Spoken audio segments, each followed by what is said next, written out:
नमस्कार दोस्तों, सत्य ही कहूँगा सत्य ही दिखाऊंगा टीवी न्यूज़ पे आप सभी का स्वागत है। महाराष्ट्र मुंबई कांदिवली विधानसभा चारकोप के अंदर शाखा न्यूज़ की टीम के ऊपर हुआ जानलेवा हमला।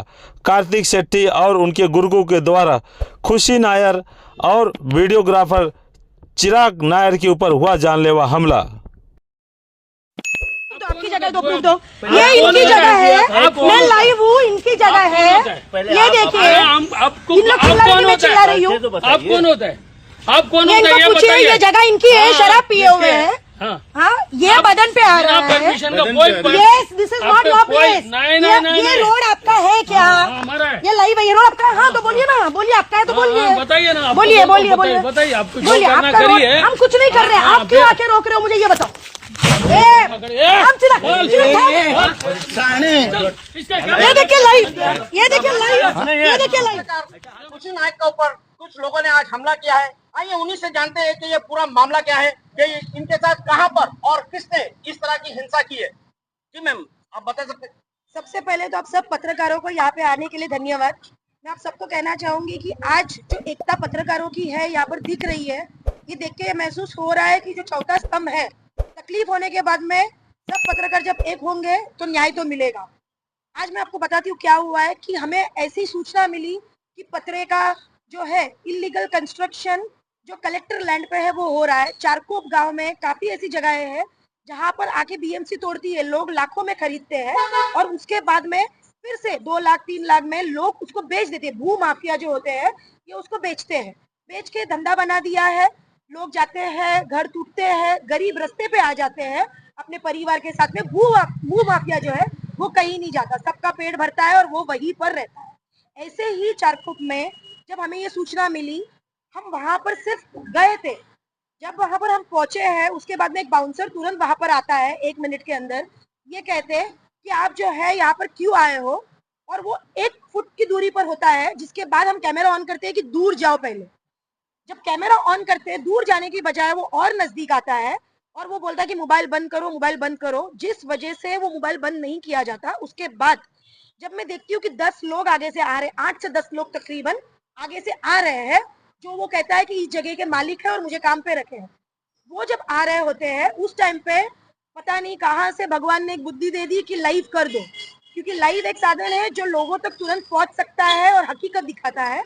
और उस स्थिति में 1 सेकंड में जो है मैंने वो वीडियो लाइव कर दिया अपने खुद के पर्सनल पेज से, शाखा 9 के पेज से नहीं, क्योंकि मैं शाखा 9 न्यूज की जो है संपादक हूँ। लेकिन पर्सनल पेज से उतना ही मूवमेंट था मेरे पास। लाइव करते ही वो लोग जो है वो गाली देने लगे, मोबाइल खींचने पर आने लगे और आखिरकार विदिन 1.5 मिनट के टाइम पे उन्होंने हमला कर दिया। उन्होंने मेरा मोबाइल ले लिया, छीन लिया, जो मुझे नहीं मिला है। उन्होंने मेरा मंगलसूत्र तोड़ा, वो भी मुझे नहीं मिला है। उन्होंने पत्थर ले 2 पत्थर वहीं से उठाकर उन्होंने मारा, जिसमें मुझे लगते लगते बचकर कैमरामैन जो है चिराग, उसके पैर पे 2 पत्थर लगे, जिसकी एमएलसी हमने की है। और इस दौरान सब लोग जो थे वो नशे में थे। 8 में से 4 लोग जो थे वो नशे में थे। ओनर पूरे नशे में था। कार्तिक शेट्टी ओनर का नाम है।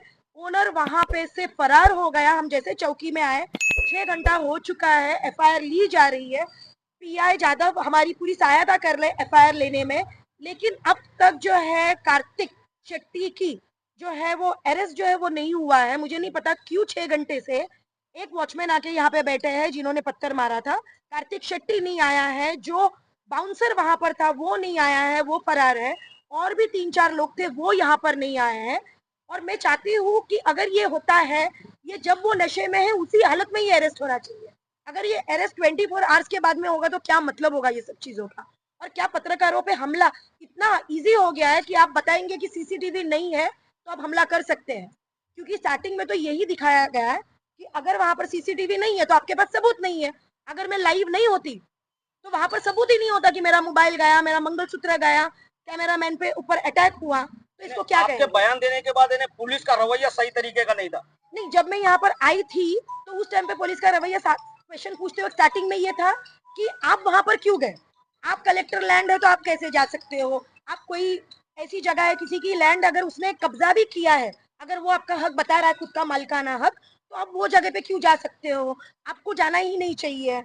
आप क्या देखने गए थे? अगर आप देखने भी गए थे तो आपने वीडियो क्यों ऑन किया? ये सब सवाल थे। क्या फ्रैक्चर हुआ है क्या? देखिए पुलिस अपना काम कर रही थी, सवाल पूछ रही थी, लेकिन मेरा कहना ये है एक महिला पत्रकार पर अगर हमला होता है, नशे में पत्रकार हमला, नशे में पत्रकार के ऊपर हमला किया जाता है, चाहे वो पुरुष हो, यहाँ पर वुमेन्स कार्ड नहीं खेलना है मुझे, चाहे वो पुरुष हो, पत्रकार पर अगर हमला होता है तो क्या वो सही है? आज के वक्त पत्रकार का मोबाइल जिसके अंदर सब डेटा है वो ले लेना, मंगलसूत्र ले लेना, आदमियों का अटैक करना, क्या वो सही है? पत्थर से मारना, क्या वो सही है?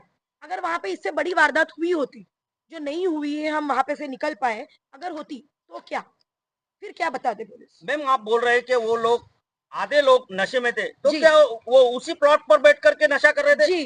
जी यहाँ पे लोगों का भी मैंने वहां पर पूछा है, बाहर कार वॉशिंग सेंटर है, कहना है कि वो एक अड्डा है जहाँ पर नशे किए जाते हैं। भू माफिया जो जगह पर कब्जा करती है, ये भू माफिया कब्जा करने के बाद में रात को पार्टी के लिए ही वो जगह का इस्तेमाल करती है। चारकोप गांव हो और भी अन्य जगहें हो, हम इतने सालों से जो दिखा रहे हैं, जो न्यूज कवर करते हैं, उसमें ये दिखता है कि जहां पर भू माफिया होता है, रात को वो अड्डा होता है नशे का, वहां पर नशा किया जाता है। उसके आगे भी और भी ऐसे नशे किए जाते होंगे जिसके हमें नहीं पता, लेकिन यहाँ पर वो शराब पिए हुए थे, उनके मुंह से बदबू आ रही थी। मैंने बोला भी है उसमें कि आप शराब पियो, अब दूर जाओ, लेकिन कोई सुनने को रेडी नहीं था।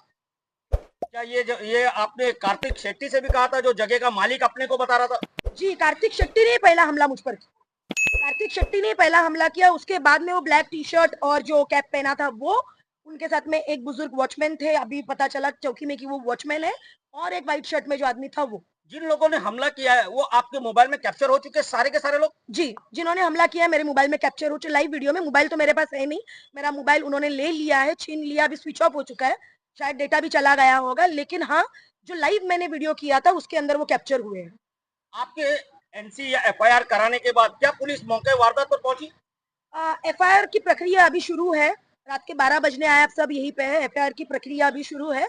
पुलिस मेरे साथ में आई थी देखने के लिए कि सीसीटीवी है क्या जहाँ पर ये हादसा हुआ।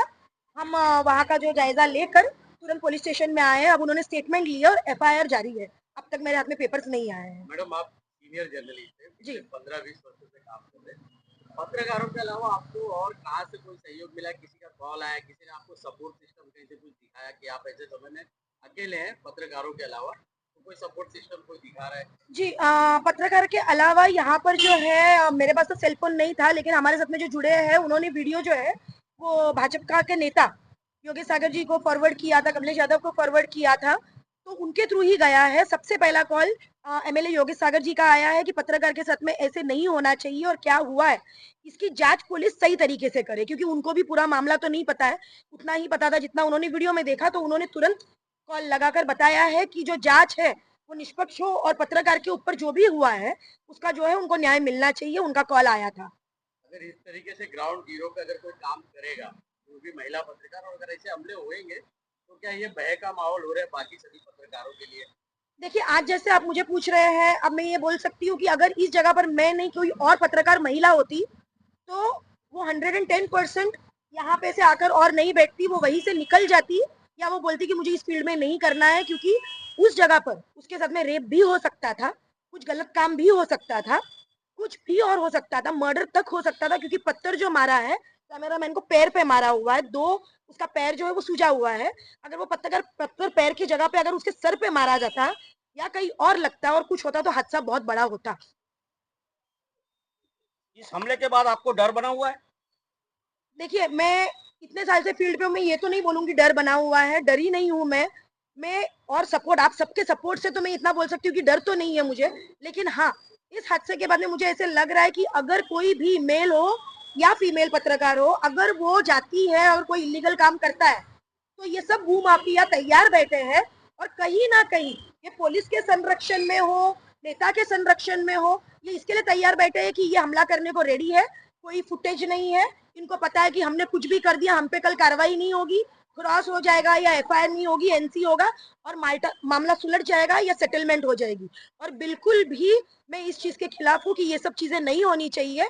ये जो इनको सपोर्ट मिलता है ऐसी जगहों पर, ये नहीं मिलना चाहिए, उस वजह से आज इनको ये सब करने के लिए जो है ये हावी हो रहे हैं, पीकर नशा कर कर ये इसको एक सपोर्ट दे रहे हैं, सिस्टम ही इनको सपोर्ट कर रहा है।